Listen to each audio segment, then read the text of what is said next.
Good morning दोस्तों, मैं महादेव मेंदाड़ और कुछ ही दिनों से मैं बहुत अच्छी किताब का अध्ययन कर रहा हूँ। उस किताब का नाम है आपके अवचेतन मन की शक्ति। ये किताब जोसेफ मर्फी इन्होंने लिखी है और ये किताब हमारे मन के बारे में है। हम जो भी सोचते हैं वैसे ही बन जाते हैं और ये एक अवचेतन मन की शक्ति है। तो दोस्तों, उसके फ़ायदे भी है और नुकसान भी है। तो हमें क्या लेना चाहिए? हमें तो फ़ायदे लेना चाहिए। इसके लिए ही ये किताब लिखी है। तो एक्चुअली हम रीडिंग के लिए शुरुआत करते हैं दोस्तों। भय को दूर करने के लिए अपने अवचेतन मन का उपयोग कैसे करें? मेरे एक शिष्य को एक कार्यक्रम में वक्ता के रूप में आमंत्रित किया गया था। उसने मुझे बताया कि हजारों लोग के सामने खड़े होकर बोलने के विचार से ही वह बेहद घबरा गया। फिर उसने इस तरह से अपने भय से मुक्ति पाई। उसने कई रातों तक करीब 5 मिनट तक एक आराम कुर्सी पर शांत भाव से बैठकर प्रार्थना का अभ्यास किया। इस दौरान वह धीरे धीरे और सकारात्मक भाव के साथ अपने आप से कहता था, मैं इस भय से मुक्ति पाने जा रहा हूँ। मैं अब इस पर विजय पा रहा हूँ। मैं संतुलन और आत्मविश्वास के साथ भाषण दे रहा हूँ। मैं तनाव मुक्त और सुकून की अवस्था में हूँ। उसने मन के अटल नियम को लागू किया और अपने भय को पराजित कर दिया। अवचेतन मन सुझाव के प्रति सहज अनुगामी होता है। यह सुझाव द्वारा नियंत्रित होता है। मन को शांत व तनाव मुक्त करने के बाद आपके चेतन मन के विचार आपके अवचेतन मन तक पहुँच जाते हैं। यह प्रक्रिया बिल्कुल परासरण मतलब ऑस्मोसिस के समान है, जिसमें छिद्रित झिल्ली द्वारा अलग होने वाले द्रव के कण एकजुट हो जाते हैं। जब ये सकारात्मक बीज या विचार आपके अवचेतन मन में समाहित होते हैं तथा वे अपनी प्रकृति के अनुरूप विकसित होते हैं, तब आप पूरी तरह संतुलित, स्थिर चित्त और शांत हो जाते हैं। अगला पॉइंट है दोस्तों, मनुष्य का सबसे बड़ा शत्रु। कहा जाता है कि भय ही मनुष्य का सबसे बड़ा दुश्मन है। भय मनुष्य की असफलता, बीमारी और आपसी रिश्तों में कड़वाहट का कारण है। लाखों लोग भूत, भविष्य, बुढ़ापे, पागलपन और मृत्यु से डरते हैं। भय आपके मन का एक विचार है और आप अपने खुद के विचारों से भयभीत रहती हैं। अगला पेज पढ़ेंगे दोस्तों। एक छोटा बच्चा भय से लकवाग्रस्त हो सकता है जब उसे बताया जाता है कि उसके बिस्तर के नीचे एक दानव है। दानव मतलब राक्षस है जो उसे पकड़कर अपने साथ ले जाएगा। लेकिन जब उसका पिता कमरे की बत्ती जलाकर उसे दिखाता है कि वहाँ कोई दानव नहीं है, तो उसका डर छूमंतर हो जाता है। बच्चे के मन का भय उतना ही वास्तविक था जितना कि वास्तव में दानव के वहाँ मौजूद होने पर होता। उसके मन के झूठ विचार का उपचार हो गया। जिस चीज़ का उसे डर था वह वहाँ मौजूद नहीं था। इसी तरह आपके ज़्यादातर भय के विचार वास्तविक नहीं होते हैं। वे महज डरावनी परछाइयों का एक समूह है और परछाइयाँ सच्ची नहीं होती है। अगला पॉइंट है दोस्तों, जिस बात से आपका भय हो वही करें। मतलब बचपन में हमें तैरना सिखाया जाता है, लेकिन जब हमारे हमारे घर के बड़े लोग, हमारे पापा, मम्मी या अंकल हमें तैरने के लिए तालाब लेके जाते या कुएं में लेके जाते हैं, तो हमें पानी देख के डर जाते हैं। हम लोग बहुत डर जाते हैं और वहाँ से भाग जाते हैं। लेकिन जब हमें पानी में फेंका जाता है तो हमारा डर निकल जाता है। तो हमें जो डर है वही हमने किया, तो हम सफल हो जाते हैं। हम डरपोक नहीं रहते, हम निडर हो जाते हैं। वैसे ही साइकिल चलाते समय, कोई भी कार्य करते समय हमें पहले डर लगता है। ड्राइविंग करते समय हमें पहले डर लगता है, लेकिन जब हम कोई भी कार्य करते हैं तो हमारा जो डर है वो निकल जाता है, दूर हो जाता है। महान दार्शनिक और कवि राल्फ वाल्डो इमर्सन ने कहा था, जिस काम को करने से आप डरते हैं वही काम करे और डर की मौत निश्चित है। एक समय था जब मैं भी दर्शकों के सामने खड़े होकर भाषण देने की बात सोचकर काफ़ी भयभीत हो जाता था। मैंने भी दर्शकों के सामने खड़े होकर भाषण देने की ठान ली और अपने भय को पराजित किया। मैंने वही काम किया जिससे मैं डरता था और अंततः भय की मौत हो गई। जब आप सकारात्मक रूप से पुष्टि करते हैं कि आप अपने भय को पराजित करने वाले हैं और आप अपने मन में एक निश्चित निर्णय पर पहुंच जाते हैं, तो आपके अवचेतन मन की शक्ति मुक्त हो जाती है और आपके अपने विचारों के अनुरूप जवाब मिलता है। अगला पॉइंट है दोस्तों, मंच पर खड़े होने के भय से मुक्ति। मतलब भाषण देने के बाद मंच पर खड़ा होना पड़ता है, तो उसका जो भय है उससे मुक्ति मिल गई। तो इसके बारे में पढ़ेंगे। एक बार एक युवती को ऑडिशन के लिए बुलाया गया था। वह साक्षात्कार के लिए तत्पर थी। हालांकि इससे पहले भी वह 3 बार मंच पर जाने से भय की वजह से ऑडिशन में असफल रही दोस्तों। उसकी आवाज़ बड़ी मधुर थी, किंतु उसे यह यकीन हो चुका था कि जब उसके गाने का समय आएगा तो मंच पर जाने के भय के कारण वह गा नहीं पाएगी। अवचेतन मन आपके भय को अनुरोध के रूप में स्वीकार करता है, उन्हें वास्तविकता में बदलने के लिए आगे बढ़ता है और उन्हें आपके अनुभव में लाता है। पिछले 3 ऑडिशन में उसने गलत सुर में गाया और आखिरकार वह टूट गई और रोने लगी। जैसा कि पहले भी बताया जा चुका है कि अनैच्छिक आत्मसुझाव उसकी इस विफलता का कारण था। इसका मतलब है कि आपके मन में आने वाले भय के विचार भावनात्मक और वास्तविक रूप में परिणत हो जाते हैं। फिर उसने इस विधि से अपने भय को पराजित किया। उसने दिन में 3 बार एक शांत कमरे में एकाकी भाव से विचार करना शुरू कर दिया। उस एकांत कमरे में आराम कुर्सी पर बैठकर उसने अपने मन व शरीर को पूरी तरह शांत किया और अपनी आंखें बंद कर ली। उसने अपनी पूरी क्षमता से अनुसार अपने मन और शरीर की निष्क्रिय अवस्था तक पहुंचा दिया। शरीर शांत हो जाने पर मन एकाग्रचित्त हो गया और वैसी अवस्था में मन सुझावों को ग्रहण करने के लिए अच्छी तरह तैयार हो जाता है। उसने अपने मन में बसे भय को दूर करने के लिए ये कहना शुरू कर दिया कि मैं बहुत अच्छा गाती हूँ, मैं संयमित, एकाग्रचित्त, आश्वस्त और शांत हूँ। वह इस विचार को अपने मन में धीरे धीरे और चुपचाप दोहराने लगी। वह प्रतिदिन 3 बार कमरे में जाकर इसका अभ्यास करने लगी और हर दफ़ा 5 से 10 बार विचारों को महसूस करना शुरू कर दिया। इसके साथ साथ वह सोने से ठीक पहले भी अपने मन में इन विचारों को दोहराया करती थी। एक हफ्ते के अंत में उसका मन पूरी तरह शांत हो चुका था और वह आत्मविश्वास से भर गई थी।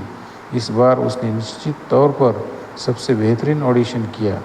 अगर आप पूर्ण विश्वास के साथ इस तकनीक को कार्यान्वित करेंगे तो भय की मृत्यु सुनिश्चित है। अगला पॉइंट है दोस्तों, असफलता का भय। कभी कभी स्थानीय विश्वविद्यालय के नौजवान छात्रों के साथ साथ स्कूल के शिक्षक भी मुझसे मिलने आते थे, जो अक्सर परीक्षाओं के दौरान भूलने की समस्या से ग्रस्त रहते हैं। उनकी हमेशा एक ही शिकायत होती है, परीक्षा समाप्त होने के बाद मुझे प्रश्नों के उत्तर याद आ जाते हैं, लेकिन न जाने क्यों परीक्षा के दौरान मुझे उत्तर याद नहीं आते। जिन विचारों पर हम हमेशा ध्यान देते हैं वही विचार साकार हो जाते हैं। मैंने पाया कि उनमें से सभी लोग असफलता के भय से ग्रस्त थे। परीक्षा के दौरान उनकी भूलने की अस्थायी समस्या इसी भय से प्रेरित थी और इसी वजह से उन्हें ऐसे अनुभव से गुजरना पड़ता था। चिकित्सा विज्ञान का एक नौजवान छात्र अपनी कक्षा में सबसे प्रतिभाशाली था। इसके बावजूद वह लिखित या मौखिक परीक्षाओं के समय बेहद आसान सवालों के जवाब नहीं दे पाता था। मैंने उसे समझाया कि उसकी चिंता ही इस असफलता का कारण थी, क्योंकि वह परीक्षा से पहले कई दिनों तक असफलता के भय से आशंकित था। भय ने इस नकारात्मक विचारों को प्रेरित कर दिया। आपका अवचेतन मन भय की शक्तिशाली भावना से लिप्त विचारों को साकार कर देता है। दूसरे शब्दों में, वह नौजवान अपने अवचेतन मन से यह अनुरोध कर रहा था कि वह असफल हो गया है, और अवचेतन मन ने बिल्कुल वैसा ही किया।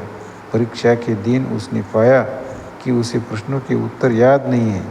मनोवैज्ञानिक इस समस्या को विचारों से प्रेरित स्मृति लोप कहते हैं।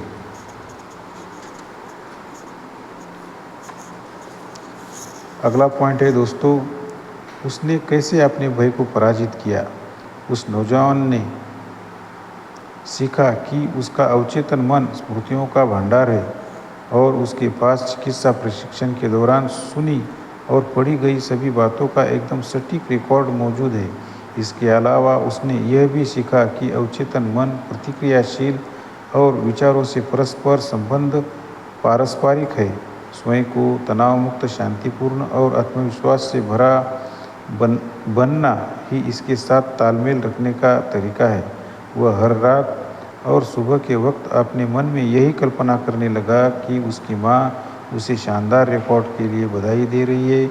वह कल्पना करता था कि उसकी माँ उसके हाथों में अंक पत्र दे रही है। जैसे जैसे वह सुखद परिणाम का चिंतन करने लगा, उसे अंतर्मन में अपने विचार के अनुरूप प्रतिक्रिया या पारस्परिक प्रतिक्रिया प्राप्त होने लगी।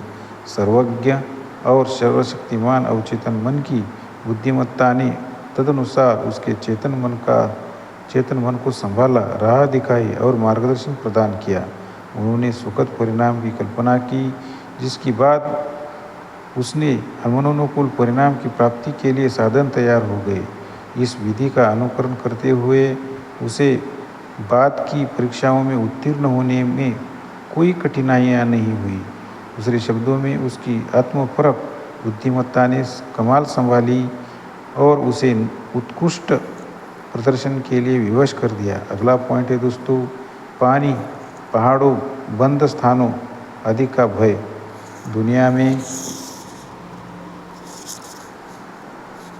दुनिया में कई लोग ऐसे भी हैं जिन्हें लिफ्ट में जाने, पहाड़ों पर चढ़ने या पानी में तैरने से डर लगता है। हो सकता है कि ऐसे व्यक्ति को युवावस्था में पानी की वजह से किसी अप्रिय अनुभव का सामना करना पड़ा हो, जैसे कि तैरना नहीं आने के बावजूद उसे पानी में जबरन फेंक दिया गया हो। यह भी संभव है कि उसे जानबूझकर एक खराब लिफ्ट के भीतर भेज दिया गया हो और इसकी वजह से उसके मन में बंद स्थानों के प्रति डर बैठ गया हो। जब मैं लगभग 10 वर्ष का था, तब मुझे भी ऐसे ही एक अनुभव से गुजरना पड़ा था। मैं दुर्घटनावश एक स्विमिंग पूल में गिर गया था और इस दौरान मैं 3 बार पानी के नीचे गया था। मुझे आज भी याद है कि मैं गहरे पानी में पूरी तरह डूब गया था और मैं सांस लेने के लिए बुरी तरह हाँफ रहा था। संयोग से मेरे साथ खेल रहे बच्चे ने यह देखा और मुझे बाहर निकाला। इस घटना का अनुभव मेरे अवचेतन मन में समाहित हो गया। कई सालों तक मैं पानी से डर महसूस करता था। फिर मैं एक बुजुर्ग मनोवैज्ञानिक के पास गया, जिन्होंने मुझे कहा, स्विमिंग पूल में उतर जाओ, पानी को देखो, फिर जोर जोर से और दृढ़तापूर्वक कहो कि मैं तुम्हें हराने जा रहा हूँ, तुम मेरे सामने टिक नहीं पाओगे। फिर पानी में उतरकर तैराकी सीखिए और अपने मन के डर को दूर करो। मैंने वैसा ही किया और मैंने पानी पर विजय प्राप्त की। कभी कभी स्वयं को पानी के वशीभूत होने का अवसर नहीं दे। याद रखें कि पानी आपके वश में है। एक नए मानसिक दृष्टिकोण को अपनाने के बाद अवचेतन मन की सर्वशक्तिमान शक्ति ने अपनी प्रतिक्रिया दी। इससे मुझे आत्मबल, विश्वास और साहस मिला और मैं अपने डर को दूर करने में सक्षम हो गया। किसी खास तरह के डर पर काबू पाने की सर्वोत्तम तकनीक। अपने डर पर काबू पाने के लिए एक प्रतिक्रिया एवं तकनीक यहाँ प्रस्तुत है, जिसे मैं अपने व्याख्यानों के दौरान लोगों को सिखाता हूँ। यह तकनीक बिल्कुल जादू की तरह काम करती है। आप भी इसे आजमा कर देखें। मान लीजिए कि आप पानी से या फिर पहाड़, साक्षात्कार, ऑडिशन अथवा बंद स्थानों से डरते हैं। अगर आप तैरने से डरते हैं तो अभी से दिन में 3 या 4 बार सिर्फ 5 या 10 मिनट के लिए स्थिर व शांत अवस्था में बैठने का अभ्यास करें। फिर कल्पना करें कि आप पानी में तैर रहे हैं। दरअसल आप अपने मन में तैरने की कल्पना कर रहे हैं। इस अनुभव आत्मपरख है। मानसिक रूप से अपने स्वयं को पानी के भीतर उतार लिया है। आप पानी की ठंडक तथा अपनी बाहों और पैरों की हलचल को महसूस करते हैं। मन के भीतर चलने वाली यह सारी गतिविधि वास्तविक, स्पष्ट और आनंदमय है। ये दिन में सपने देखने जैसा नहीं है, क्योंकि आप जानते हैं कि आप अपनी कल्पना में जो अनुभव कर रहे हैं वह आपके अवचेतन मन में विकसित होगा। फिर अपने अंतर्मन में जो छवि अंकित की है उसे वास्तविक जीवन में साकार करने के लिए आप विवश हो जाएंगे। यही अवचेतन मन का नियम है। अगर आपको पहाड़ों या ऊंचे स्थानों से डर लगता है, तब भी आप इस तकनीक को लागू कर सकते हैं। कल्पना कीजिए कि आप पहाड़ पर चढ़ रहे हैं। उस दृश्य की वास्तविकता को महसूस करें, उसका भरपूर आनंद लें। यह समझ लें कि जब आप मानसिक रूप से इस अभ्यास को लगातार जारी रखेंगे, तब आपको शारीरिक रूप से ऐसा करने में कोई कठिनाई नहीं आएगी। अगला पॉइंट है दोस्तों, उसने लिफ्ट को दुआएं दी। मेरे एक परिचित एक बड़े निगम में कार्यरत है। उन्हें लिफ्ट के भीतर जाने से डर लगता था। वह रोज सुबह सीढ़ियाँ चढ़कर 5वीं मंजिल पर स्थित अपने दफ्तर जाया करते थे। फिर उन्होंने मुझे बताया कि डर का कारण समझने के बाद वह दिन रात कई बार लिफ्ट को दुआएं देने लगे। आखिरकार उन्होंने अपने डर पर काबू पा लिया। लिफ्ट को दुआएं देने का उनका तरीका कुछ इस प्रकार था। इस इमारत में लिफ्ट की सुविधा उपलब्ध कराने का विचार अद्भुत है। यह सर्वव्यापी मस्तिष्क की उपज है। यह हमारे सभी कर्मचारियों के लिए वरदान और आशीर्वाद है। इसकी सेवाएं बेमिसाल है। यह दैवीय विधान के अनुरूप संचालित होता है। मैं शांति और आनंद के साथ इसकी सवारी करता हूँ। मेरे मनोभाव शांत है, जबकि जीवन, प्रेम और समझ की धाराएं मेरे विचारों के माध्यम से प्रवाहित हो रही है। अपनी कल्पना में मैं अभी लिफ्ट के भीतर मौजूद हूँ और लिफ्ट से बाहर निकलकर मैं अपने दफ्तर में प्रवेश करता हूँ। लिफ्ट हमारे कर्मचारियों से भरी हुई है। मैं उनसे बात करता हूँ और वे सभी बेहद मिलनसार, आनंदित और उन्मुक्त है। भय से मुक्ति, आत्मविश्वास और आत्मबल का यह अनुभव अतुलनीय है। मैं इसके प्रति आभार प्रकट करता हूँ। लगभग 10 दिनों तक उन्होंने इस प्रार्थना का लगातार अभ्यास किया और 11वें दिन वे कंपनी के दूसरे कर्मचारियों के साथ लिफ्ट के भीतर गए और पूरी तरह भयमुक्त महसूस किया।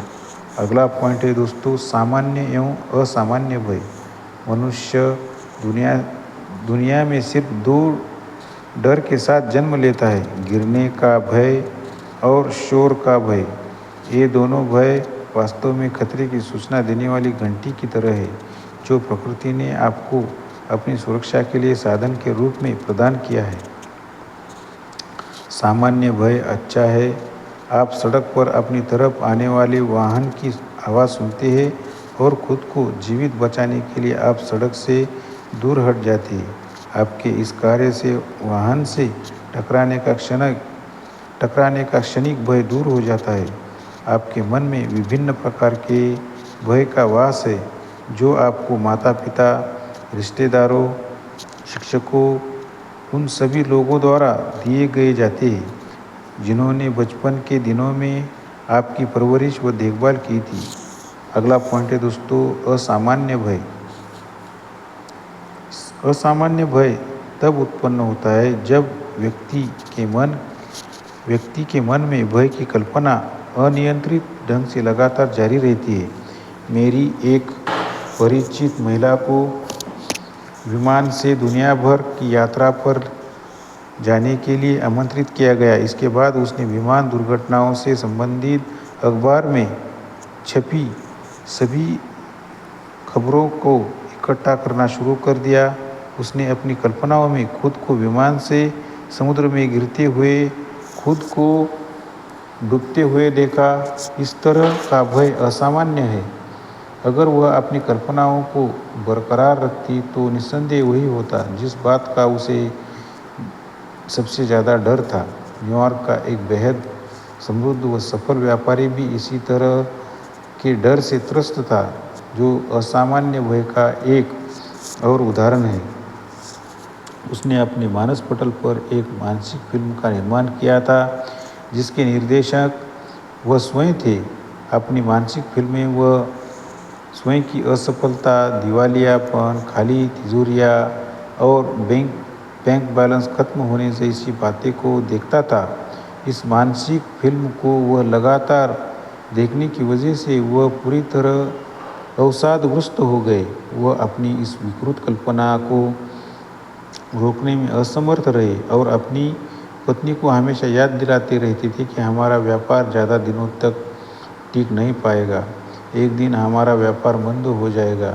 मुझे यकीन है कि हम दिवालिया हो जाएंगे। यदि उसकी पत्नी ने मुझे बताया कि आखिरकार वह सचमुच दिवालिया हो गया और उसका भय एवं उसकी मानसिक कल्पना वास्तव में साकार हो गई। हालांकि जिन चीज़ों से उसे डर लगता था उसका कोई अस्तित्व नहीं था, परंतु उसके मन का भय और इस तरह की बातों पर उसका यकीन बरकरार रहा तथा उसने बड़े आर्थिक संकट की उम्मीद की जो सच साबित हुई। जॉब ने कहा था कि मुझे जिस तरह बात का डर था आखिरकार वही हुआ। संसार में बहुत ऐसे लोग हैं जो अनिष्ट के भय से आशंकित रहते हैं। वे डरते हैं कि कहीं उनके बच्चे के साथ कोई भयानक हादसा न हो जाए और उनके साथ कोई बड़ी अनहोनी न हो जाए।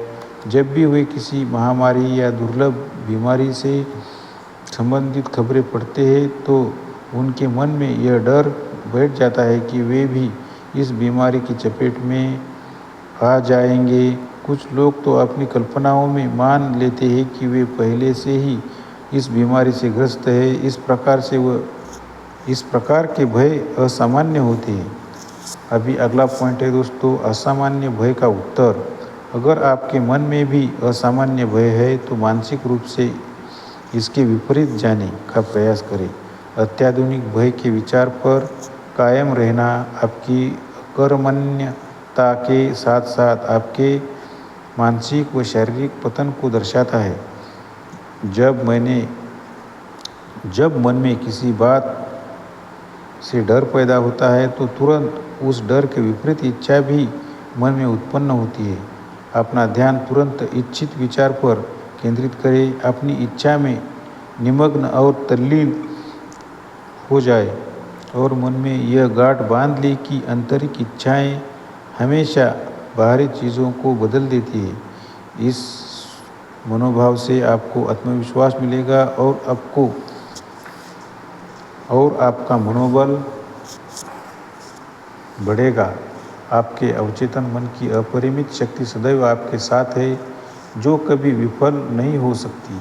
इस प्रकार आप मानसिक शांति और दृढ़ विश्वास प्राप्त करेंगे। दोस्तों अगला पॉइंट पढ़ेंगे, अपने भय को परखें।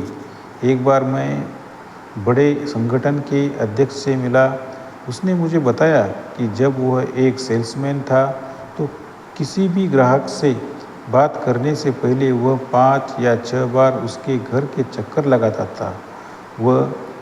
एक दिन उसका सेल्स मैनेजर भी उसके साथ आया। ऐसा करते देखकर उसने कहा, यह सोचकर डरो नहीं कि दरवाजे के पीछे कोई दैत्य खड़ा है। ऐसा कोई दैत्य नहीं है, तुम्हारी यह धारणा गलत है। मैनेजर ने उसे बताया, जब भी उसके मन में किसी बात का डर उत्पन्न होता है, वह उसकी आंखों में आंखें डालकर देखता और उसके सामने सीना तान खड़े हो जाता। धीरे धीरे वह डर गायब होने लगता और फिर डर की बात निरर्थक प्रतीत होती थी। अगला पॉइंट है दोस्तों, वह जंगल में उतरा। एक पादरी ने मुझे द्वितीय विश्व युद्ध के दौरान अपने अनुभवों के बारे में बताया। उसका विमान दुर्घटनाग्रस्त हो गया था और उसे पैराशूट के सहारे जंगल में उतारना पड़ा था। उस वक्त वह काफ़ी भयभीत हो गए थे, लेकिन उन्हें मालूम था कि भय दो तरह के होते हैं, सामान्य और असामान्य, जिसके बारे में हम पहले ही बता चुके हैं। उसने तुरंत अपने डर पर काबू पाने का फैसला किया। फिर उन्होंने अपने आप से कहा, जॉन, तुम अपने डर के सामने हथियार नहीं डाल सकते। तुम्हारा यह डर दरअसल तुम्हारी सुरक्षा एवं हिफाजत के साथ साथ यहाँ से बाहर निकलने की इच्छा से जुड़ा है। फिर उन्होंने दृढ़ विश्वास के साथ इस बात को स्वीकार करना शुरू कर किया, ब्रह्मांड के समस्त ग्रहों का मार्गदर्शन करने वाली अनंत बुद्धिमत्ता अब मुझे राह दिखा रही है और इस जंगल से बाहर निकलने में मेरा मार्गदर्शन कर रही है। वह 10 मिनट या उससे अधिक समय तक अपने आप से यही कहते रहे। उन्होंने आगे बताया, सहसा मुझे अपने भीतर कुछ हलचल महसूस हो गई। मुझ में आत्मविश्वास का भाव जागने लगा और मैंने आगे बढ़ना शुरू कर दिया। थोड़े दिनों तक मैं उसी राह पर आगे बढ़ता रहा और किसी चमत्कार की तरह मैं जंगल से बाहर निकल गया। फिर बचावक मिरियो के विमान की मदद से मैं सकुशल वापस लौट आया। दरअसल उनके बदले हुए मानसिक दृष्टिकोण ने उसे बचा लिया। उन्हें आत्मनिष्ठा, बुद्धिमत्ता और शक्ति पर आस्था थी और दृढ़ विश्वास था, जिसने उनकी समस्या का निवारण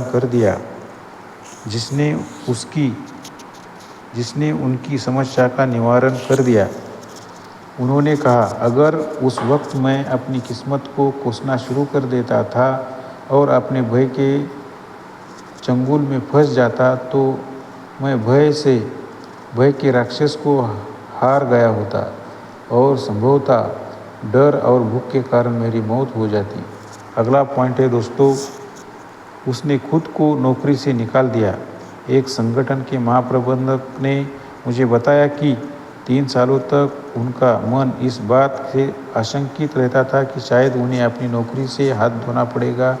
असफलता के विचार हमेशा उसके मन में आते रहते थे। उसे जिस चीज़ का डर था वह मौजूद ही नहीं थी। उसने इन विकृत विचारों को अपने मन में सहज रखा था। धीरे धीरे उनकी स्पष्ट कल्पना ने असर दिखाना शुरू कर दिया और पूरी तरह अशांत एवं विक्षिप्त होने के बाद वही हुआ जिसका उन्हें डर था। अंत में उन्हें इस्तीफा देने के लिए कहा गया। सही मायने में उन्होंने खुद को नौकरी से निकाला था। उसकी निरंतर नकारात्मक कल्पना और अवचेतन मन को भय के सुझाव के चलते उन्हें यह परिणाम मिला, क्योंकि अवचेतन मन ने उसे उनके सुझाव के अनुरूप प्रतिक्रिया दी। इसी वजह से उन्होंने गलतियाँ की और मूर्खतापूर्ण निर्णय लिए और अंततः एक महाप्रबंधक के रूप में उन्हें हार का सामना करना पड़ा। अगर वह अपने मन को तुरंत भय के विपरीत विचारों की ओर ले जाते तो उन्हें अपनी नौकरी के साथ हाथ नहीं धोना पड़ता था। अगला पॉइंट है दोस्तों, उन्होंने उसके खिलाफ साजिश रची। दुनिया भर में व्याख्यान के अपने हालिया दौरे पर मैं एक देश के प्रमुख सहकारी अधिकारी से मिला। मैंने उनके साथ 2 घंटे तक बातचीत की। बातचीत के दौरान मैंने पाया कि उनमें आंतरिक शांति और सुकून की गहरी समझ थी। उन्होंने बताया कि राजनीतिक जीवन में यह अखबारों में छिपी अपनी आलोचनाओं तथा विपक्षी दलों द्वारा कहे गए अपशब्दों से कभी विचलित नहीं हुए। प्रतिदिन सुबह 15 मिनट के लिए एकाग्रचित्त होकर बैठ जाते और यह महसूस करते कि उनके भीतर शांति का अथाह महासागर है। इस प्रकार ध्यान की अवस्था में उनके भीतर जबरदस्त आत्मबल जागृत होता है, जो हर प्रकार की कठिनाइयों और भय को दूर कर देता है। कुछ समय पहले उनके एक सहकर्मी ने आधी रात को उन्हें फ़ोन पर बताया कि कुछ लोग उनके खिलाफ साजिश रच रहे हैं। जवाब में उन्होंने अपने सहकर्मी से यही कहा, इस वक्त मैं पूर्ण शांति के साथ चैन की नींद सोने जा रहा हूँ। आप कल सुबह 10 बजे मेरे साथ इस विषय पर चर्चा कर सकते हैं। उन्होंने मुझसे कहा, मैं जानता हूँ कि कोई भी नकारात्मक विचार तब तक हकीकत में नहीं बदलते हैं जब तक कि मैं उस विचार को भावनात्मक और मानसिक रूप से स्वीकार न कर लूँ। मैं दूसरों के भयभीत करने वाले सुझाव को अपने मन में स्थान नहीं देता हूँ, इसलिए मुझे कोई नुकसान नहीं पहुँच सकता। गौर से सोचिए कि वह व्यक्ति कितना शांत, कितना स्थिर चित्त और कितना अविचल था। वह अपने सहकर्मी की बात सुनकर उत्तेजित नहीं हुआ और न उसने अपने बालों को खींचना या गुस्से में अपने हाथों को मसलना शुरू कर दिया। उसके अंतर्मन में उस समय भी अविचलता, आंतरिक सुकून और गहरी शांति की अनुभूति थी। अगला पॉइंट है दोस्तों, स्वयं को हर प्रकार से, फिर से पढ़ता हूँ, स्वयं को हर प्रकार के भय से मुक्त करें। अपने भय को भय से मुक्त करने के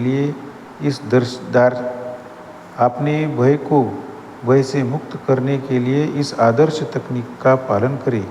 मैंने ईश्वर से प्रार्थना की और उन्होंने मेरी प्रार्थना सुनी और मुझे मेरे सभी भय से छुटकारा दिलाया।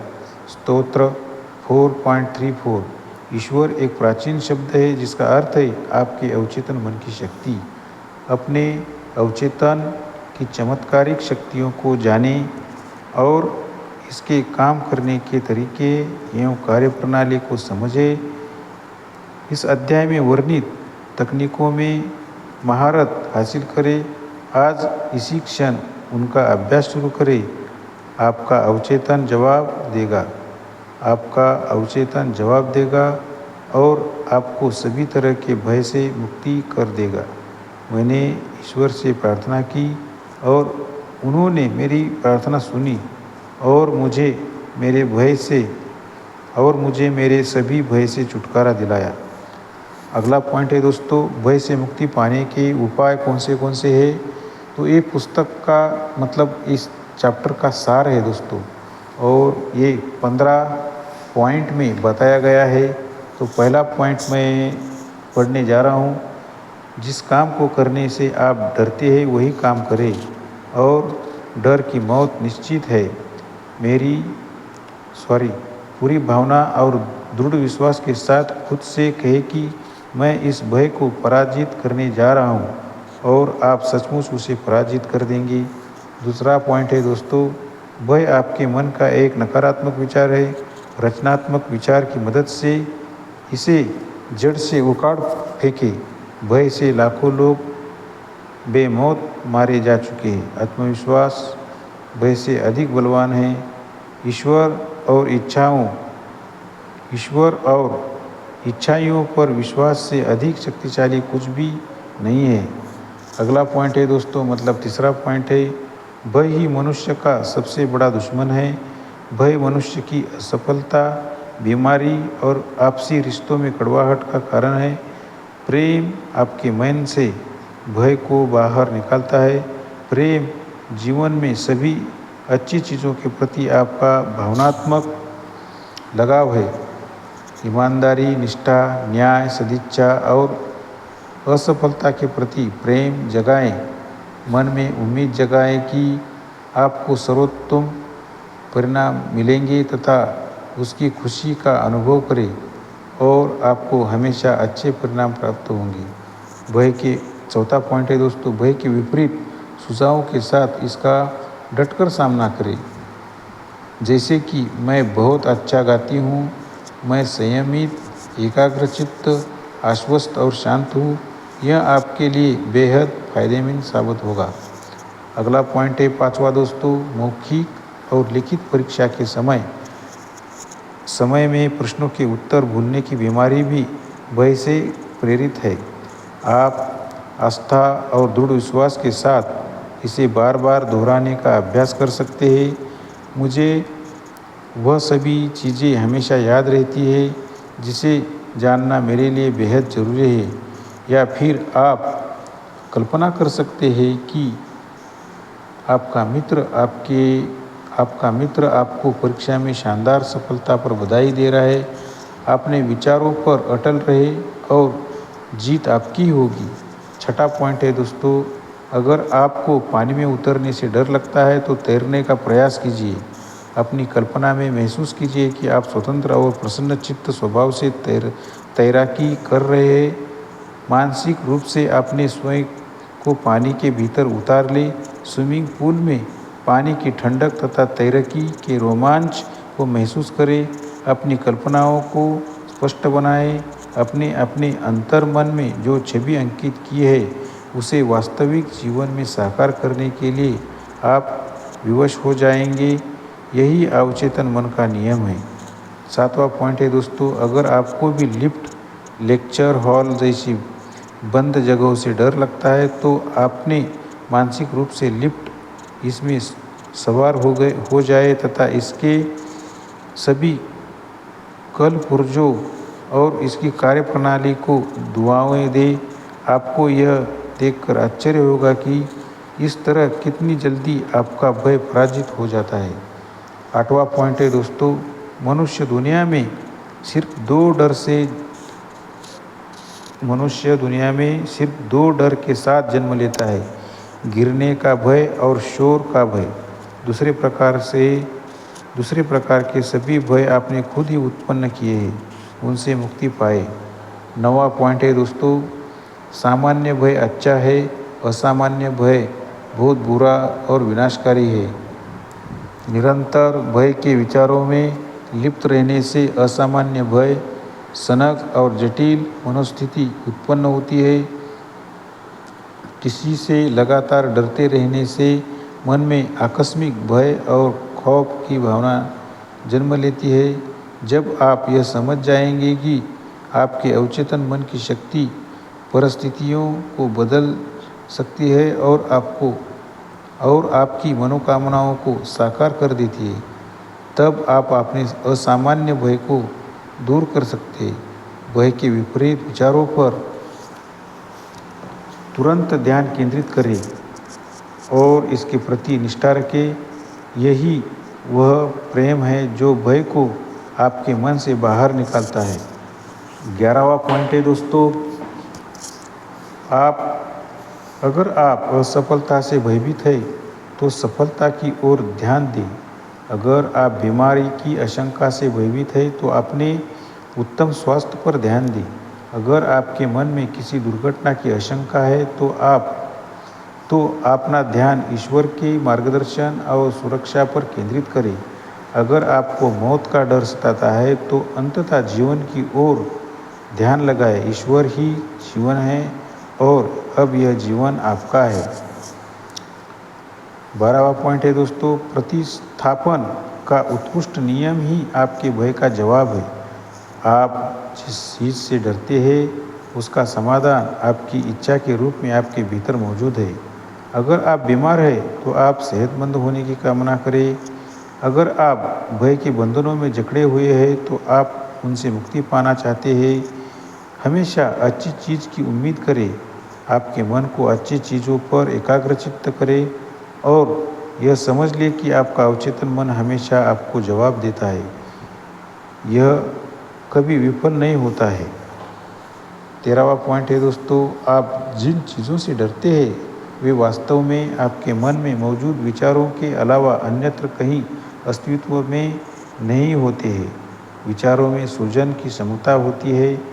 इसी वजह से जो आपने कहा था कि मुझे जिस बात का डर था आखिरकार वही हुआ। अच्छा सोचे, आपको अच्छे परिणाम मिलेंगे। अपने मन में बसे भय पर विचार करें। तर्क के आलोक में भय के विचारों पर मनन करें। अपने भय पर हंसने की कला सीखें। इससे बेहतर उपचार कुछ नहीं है। आपके विचार के अलावा कोई भी चीज़ आपको व्यथित नहीं कर सकती। फिर से पढ़ता हूँ दोस्तों, आपके विचारों के अलावा कोई भी चीज़ आपको व्यथित नहीं कर सकती। दूसरे लोगों के सुझावों, बातों या धमकियों में कोई शक्ति नहीं होती है। शक्ति आपके भीतर है। और जब आप अच्छे विचारों पर एकाग्रचित्त हो जाते हैं तो ईश्वर की शक्ति आपके विचारों का साथ देती है। सृजन करने वाली शक्ति सिर्फ एक ही है और यह समरसता एवं सद्भाव के रूप में संचालित होती है। इसमें कोई विभाजन या मतभेद नहीं है। प्रेम ही इसका स्रोत है। इसी वजह से ईश्वर की शक्ति हमेशा आपके अच्छे विचारों का साथ देती है। तो दोस्तों, इस तरह हमारा 19वां चैप्टर पूरा हो गया है। अभी लास्ट चैप्टर बाकी है, उसका नाम है अपने मनोभावों में हमेशा जवान बने रहे। तो ये अध्याय 20वां है। ये अध्याय अगले वीडियो में हम करेंगे।